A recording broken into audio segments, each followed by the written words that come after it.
How to move on after a breakup. Breakups or divorce are never easy. They can leave you broken and confused. How do you pick up the pieces and move on? How do you stop feeling broken? How do you start over? How do you live again? The process of moving on after divorce or breakups can be challenging, and you may need to do some soul searching. And it's important to remember that you cannot dwell on the past. So today I'm going to give you 3 ways to heal after your breakup. And they all start with the letter F. So let's get into it. Look, I get it. Believe me, I have had a broken heart many times in my life. In fact, I went through one just days before starting this channel, literally 48 hours before.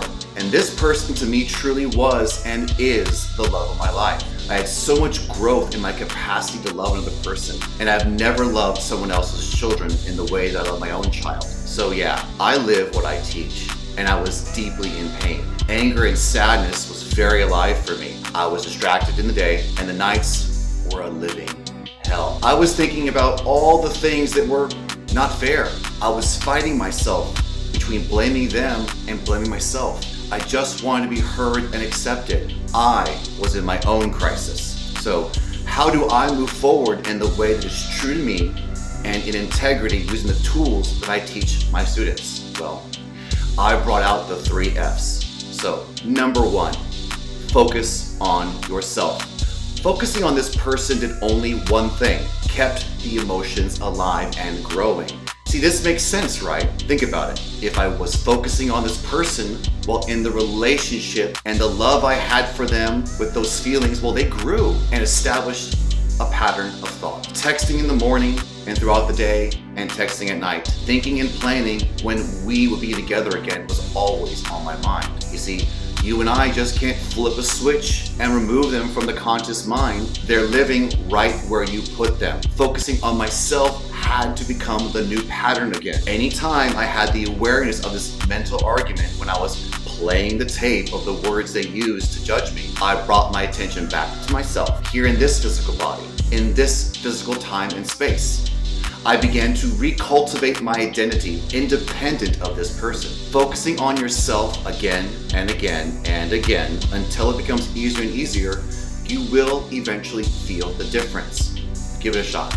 Number 2, find your fun. Finding your fun without them. See, this was also very difficult for me. We had future plans, both big and small. We had so much fun together in our past too. So all of this brought up more sadness and shame for me in the loss of the future memories together, and believing that past memories could have been an illusion. Telling myself a story that nothing matters to this person, which just isn't true.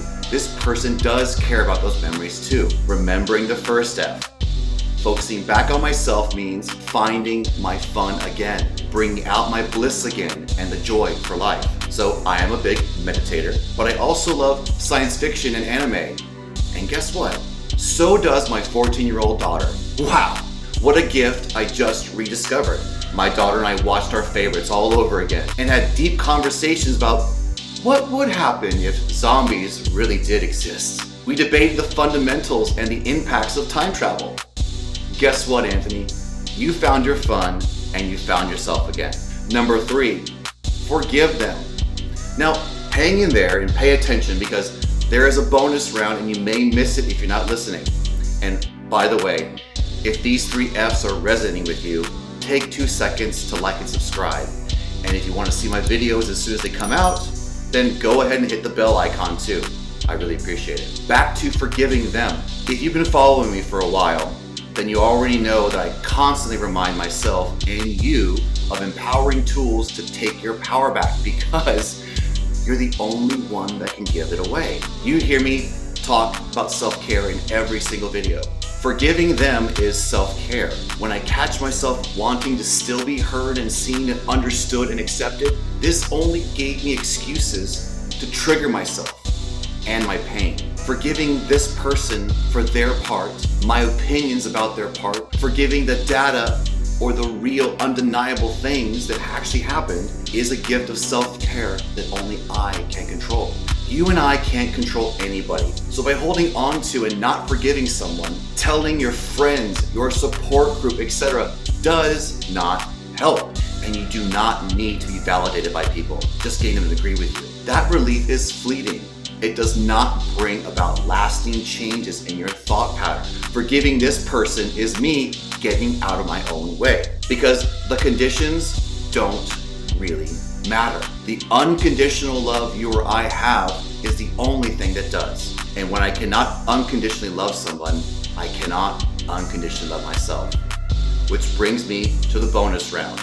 Before I drop this bomb on you, I want to hear from you in the comment section below. Let me know what your favorite F is, the one that you're going to put into practice when you're hurting from loss of your marriage or breakup. Are you ready for number 4? Which might possibly be the most important one of them all. Forgive yourself. Yeah, what's coming up for you now? Go ahead and take that in. When you slow everything down and focus on yourself, discover your fun again, and let them off the hook with forgiveness, it's time to give yourself the ultimate gift of self-care and self-love. Forgive yourself. Forgive yourself for your part, the pieces that you brought to the end of your relationship or your marriage. Forgive yourself for beating up on yourself and not loving yourself and forgetting who you really are, a being with unlimited amounts of love to give that just forgot to give it to yourself first. And that's it. I hope this video has helped you and will continue to help you. I'll see you on the next one. Remember, only you can control you. So divorce happy now. If you're thinking about divorce, I hope you come join the Divorce Happy Now Facebook group.